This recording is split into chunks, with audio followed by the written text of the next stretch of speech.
देश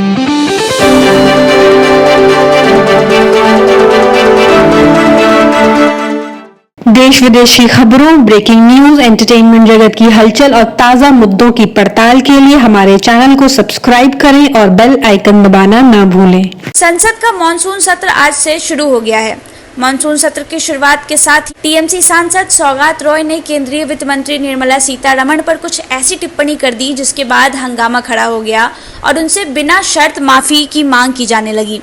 तृणमूल कांग्रेस के सांसद सौगात रॉय ने सोमवार को लोकसभा में वित्त मंत्री सीतारमण के पहनावे को लेकर टिप्पणी कर दी, जिस पर सत्ता पक्ष के लोगों ने आपत्ति जताई। संसदीय कार्य मंत्री ने इसे महिलाओं का अपमान बताया और मांग की कि वे जल्द से जल्द माफी मांगे। जोशी ने कहा, किसी के निजी पहनावे पर टिप्पणी करना, वो भी संसद के एक वरिष्ठ सदस्य का, सही नहीं है। वह क्या बात कर रहे हैं? उन्हें बिना शर्त माफी मांगनी चाहिए। यह एक महिला का अपमान है। हालांकि विरोध होने के बाद सौगात रॉय की टिप्पणी के सदन की कार्रवाई को हटा दिया गया। संसद का मॉनसून सत्र कोविड-19 महामारी के कहर के बीच हो रहा है, जिसमें सीमित संख्या में संसद की कार्रवाई चलेगी। इसमें आधे सांसद संसद में तो आधे दर्शक दीर्घा में बैठेंगे। करीब 7 महीने बाद हो रही संसद की ये बैठक काफी हंगामेदार रहने की संभावना है। विपक्ष के पास सरकार को घेरने के लिए आर्थिक सुस्ती, बेरोजगारी, कोविड-19 के बढ़ते मामले और भारत चीन सीमा पर तनाव जैसे कई मुद्दे हैं।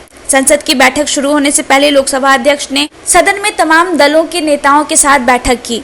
लोकसभा की बिजनेस एडवाइजरी कमेटी की इस बैठक की अध्यक्षता लोकसभा के स्पीकर ओम बिरला ने की। इस बैठक में पूर्व राष्ट्रपति प्रणब मुखर्जी, तमिलनाडु के कांग्रेस सांसद वसंत कुमार के निधन पर सदन की बैठक को एक दिन के लिए स्थगित करने की मांग की गई।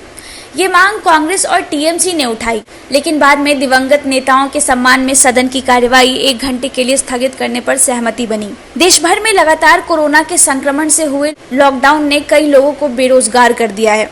कितने ही लोगों ने अपनी नौकरी खो दी है या जो अब भी कर रहे हैं उन्हें देरी से पैसे दिए जा रहे हैं।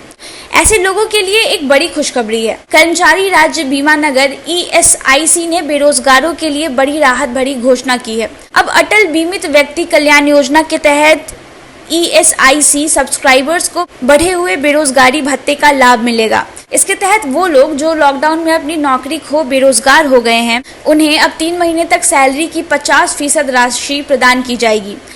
यह फायदा उन कर्मचारियों को मिलेगा जिनकी इस साल 24 मार्च से 31 दिसंबर के बीच नौकरी चली गई होगी। ESIC ने बयान जारी कर कहा कि संगठन में अटल बीमित व्यक्ति कल्याण योजना के अंतर्गत अर्हता शर्तों और बेरोजगारी से जुड़े लाभ में बढ़ोतरी को लेकर नियमों में छूट देने का फैसला किया गया है। इस फैसले से औद्योगिक क्षेत्र में काम करने वाले 40 लाख कर्मचारी को फायदा होगा। रीजनल कनेक्टिविटी स्कीम के तहत केंद्र सरकार ने उत्तर प्रदेश के 17 नए रूट पर हवाई सेवा शुरू करने के लिए मंजूरी दे दी है। इसके तहत प्रदेश के मंडल मुख्यालय को राजधानी लखनऊ के साथ अन्य प्रमुख शहरों के लिए हवाई यातायात सेवा शीघ्र ही संचालित होगी। केंद्र सरकार की मंजूरी के बाद अब शीघ्र ही उत्तर प्रदेश में 17 नए रूट पर विमान सेवाएं शुरू की जाएंगी। बता दें कि सीएम योगी आदित्यनाथ ने हाल ही में वीडियो कॉन्फ्रेंसिंग पर जेवर इंटरनेशनल एयरपोर्ट के कार्य की प्रगति की समीक्षा की थी। साथ ही कुशीनगर में बन रहे अंतर्राष्ट्रीय एयरपोर्ट का केंद्रीय मंत्री हरदीप सिंह पुरी के साथ निरीक्षण भी किया था। उनके साथ केंद्रीय मंत्री पुरी तथा उत्तर प्रदेश के नागरिक उड्डयन मंत्री गोपाल गुप्ता नंदी भी थे। इस दौरान चित्रकूट के साथ अयोध्या तथा सोनभद्र पर विशेष फोकस था। बिहार के चंपारण के सुशील कुमार उन चंद लोगों में शामिल हैं जो गेम शो कौन बनेगा करोड़पति के सभी पड़ावों को पार करते हुए न सिर्फ आखिरी चरण में पहुंचे, बल्कि उन्होंने इनाम की राशि के रूप में 5 करोड़ रुपए भी जीते थे। लेकिन उनका कहना है कि शो के बाद उनकी जिंदगी पहले से भी ज्यादा चुनौतीपूर्ण हो गई है। अपने फेसबुक पेज पर सुशील ने काफी डिटेल में बताया है कि केबीसी में जैकपॉट जीतने के बाद उनकी जिंदगी किस तरह बदल गई। सुशील ने बताया, मेरी जिंदगी का सबसे मुश्किल दौर 2015 से 2016 तक था। मुझे समझ ही नहीं आ रहा था कि क्या करूं। उन्होंने बताया कि केबीसी जीतने के बाद वह लोकल सेलिब्रिटी बन गए। ऐसे में उन्होंने महीने में 10 से 15 दिन लगातार बिहार में कहीं न कहीं कार्यक्रम में जाना शुरू कर दिया। पढ़ाई लिखाई बिल्कुल छूट गई। मीडिया को लेकर वह काफ़ी सीरियस हो गए। बताने के लिए लगातार नया बिजनेस करने लगे, जिसमें काफ़ी पैसा डूब गया। इसके बाद सुशील समाज सेवक बन गए और इस तरह वह लगभग हर महीने 50,000 रुपए दान करने लगे। सुशील को बाद में पता चला कि उन्हें ठगा जा रहा है।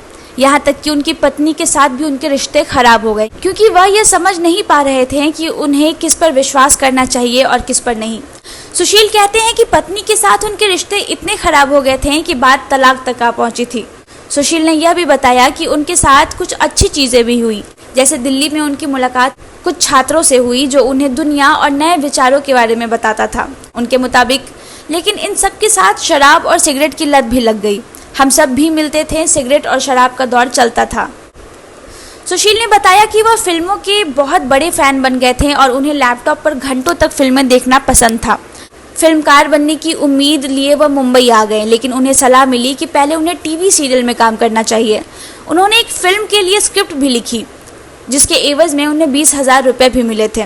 वह सारा दिन अपने लैपटॉप पर फिल्म देखते और सिगरेट पिया करते थे। उनके मुताबिक सारा दिन घर में रहकर फिल्में देखने और पढ़ने से मेरे अंदर खुद को समझने की निष्पक्ष सोच विकसित हुई।